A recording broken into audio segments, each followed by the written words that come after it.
warahmatullahi wabarakatuh. Sampurasun. Yes. Kumaha barudak? Damang? Alhamdulillah. Mugia urang ditangtayungan Gusti Allah Subhanahu wa taala. Tapi sate acan urang diajar, hayu urang ngawitan ngadoa heula. Ngadoa dikawitan. Ngadoa teu aya rengsena. Nah, urang lebet kana materi carita pondok. Tapi samemeh urang ngaguar kana eusi materi carita pondok, urang kudu apal kana tujuan pangajaran. Anu kahiji maham kana eusi teks carita pondok, anu kadua bisa nyebutkeun unsur-unsur dina carita pondok, anu katilu bisa nganalisis struktur jeung unsur-unsur carita pondok. Nah, urang lebet kana wangenan carita pondok. Carpon teh singketan tina carita pondok, sarua hartina jeung short story dina sastra Inggris atau cerpen dina sastra Indonesia. Pangna pondok lantaran ukur ngan 5.000 nepi ka 7.000 karakter. Mun diketik dina kertas A4 mah 4 nepi ka 7 kaca.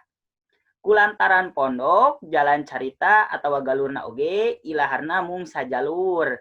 Area tur teu pajuriwet kawas novel eusi carpon biasana teu leupas tina ajen atikan atawa moral anu nyaritakeun kahirupan sapopoe anu kaharti ku akal pieun teungeun anu maca kulantaran kitu carpon teh sifatna fiksi.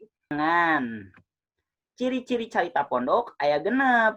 Anu kahiji wangun karanganana pondok, anu kadua sifat caritana naratif jeung fiktif, anu katilu eusina kaharti ku akal atawa realistis. Anu kaopat biasana nyaritakeun hiji kajadian henteu kompleks, teu kawas dina novel. Anu kalima jumlah tokohna kawatesan, henteu rea kawas dina novel. Anu kagenep caritana nuhkeun sikep anu positif kitu barudak. Nah, ayeuna urang lebet kana unsur-unsur carita pondok. Unsur-unsur carita pondok teh kabagi jadi dua, aya unsur intrinsik, aya deui unsur ekstrinsik.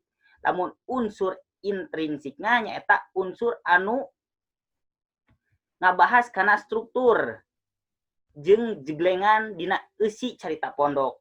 Lamun ekstrinsik mah ngabahas kana unsur-unsur nu aya dina luareun carita pondok. Unsur intrinsik cenah aya nu kahiji, aya tema. Tema teh nyaeta hal atanapi gagasan anu ditepikeun ku pangarang dina karyana. Anu kadua aya palaku, nyaeta tokoh anu ngalakonan atawa dilakonkeun dina jero carita. Anu katilu aya latar, atanapi setting, nyaeta waktu jeung tempat kajadian carita. Latar jeung latar di dieu teh bisa kabagi dua, aya latar waktu, aya latar tempat. Lamun latar waktu, nah dicirian ku tanggal, poe, nah jam, nah eta latar waktu. Sedengkeun latar tempat mah bisa dicirian ku ngaran kota, desa, sakola. Nah eta lebet kana latar tempat. Nah ayeuna aya deui nu kaopat nyaeta galur. Galur atanapi plot nyaeta jalanna carita atau runtuyan kajadian dina carita. Galur oge kabagi-bagi, aya galur maju, galur mundur, ngobok tengah atau flashback. Nah, ayeuna nu kalima aya puseur sawangan. Puseur sawangan nyaeta cara atawa sawangan nu dipake ku pangarang minangka sarana atau pikeun ngawangun carita dina carita pondok. Puseur sawangan oge kabagi-bagi deui. Aya puseur sawangan jalma kahiji, aya puseur sawangan jalma katilu. Nah, nu terakhir aya amanat. Amanat nyaeta gagasan anu ngadadasaran kana carita pondok. Pesen anu hayang ditepikeun ku pangarang ka pamaca. Kawas itu. Biasana mah bisa nepikeun pesan moral. Mungkin aya unsur ekstrinsik. Naon cenah unsur ekstrinsik? Nyaeta unsur-unsur anu aya dina luareun carita pondok. Kawas latar belakang kahirupan pangarangna. Kan jauh pisannya aya situasi sosial pangarangna. Aya di mana dimuatna urang lebet kana kamekaran carita pondok. Ya. Nah, urang lebet kana kamekaran carita pondok. Istilah carita pondok dina kahirupan sastra Sunda mangrupa pangaruh tina sastra Walanda. Nurutkeun Darpan mah genre carita pondok Sunda teh geus aya saprak munculna kagiatan literasi modern anu ditandaan ku munculna budaya cetak. Dina abad ke-18 di saprak munculna kagiatan literasi modern rea buku-buku kumpulan carita anu medal. Tapi dina sastra Sunda mah pangaruh Eropa jeung Walanda teh gede pisan nya karena ayana carita pondok. Kusabab baheula mah carita pondok teh masih kene disebut dongeng barudak. Nah, aya deui asupna ka Indonesia dina abad ka-18. Di Eropa mah jeung di Amerika disebut short story, aya di Indonesia mah cerpen, namun di Sunda mah carpon.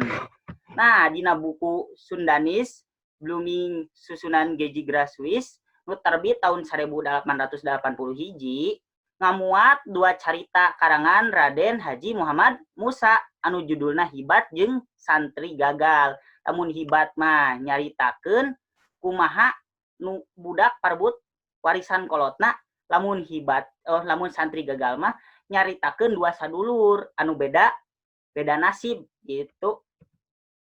Nah, dina awal abad ke-20 beuki rea nu nulis carpon utamana sabada medal majalah Papaes Nonoman jeung Parahyangan. Lamun dina Parahyangan mah biasa medal teh aya kolomna gitu. Kolomna teh dina poe-poean lebaran, dina arek lebaran kakarek aya dimuat carita pondok. Tah dina tahun 1830 kakarek medal buku kumpulan carpon nu munggaran nu judulna Dog-Dog Pangrewong karya G. Sastra Dirja GS. Ieu teh ku alpukahna Balai Pustaka. Nah, dina tahun 1860-an kakarek muncak kamekaran carita pondok teh ku medalna rupa-rupa majalah ya. Jadi di dieu ya carpon teh lobana gitu teh.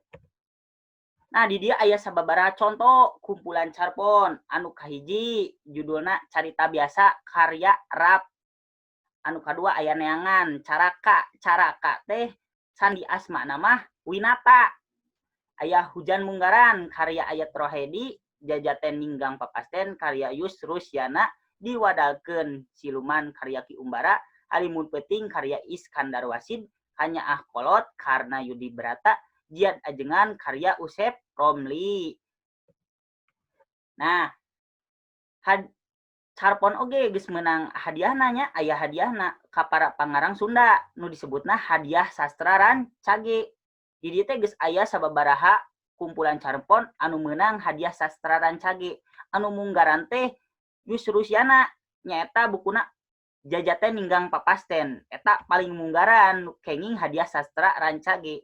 Aya Iskandar Wasid, Halimun Peuting, Godi Suwarna Serat Sarwa Sastra, aya Caraka Awewe Dulang Tinande, Darpan nu harayang dihargaan, M. Rustandi Kartakusuma, Amanat dina Napas Panungtungan, Yos Hamdan, Geus Surup Bulan Purnama, Rukmana HS, Oleh-oleh Pertempuran, Usep Romli, Saenggeus Umur Tunggang Gunung, Ustiarsa Halis Pasir.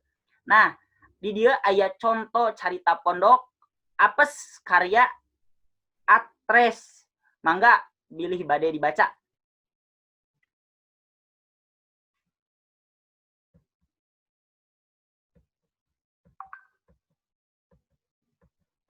Nah, sakitu panginten pangajaran dinten ayeuna tepang deui sareng Bapak dina pangajaran salajengna.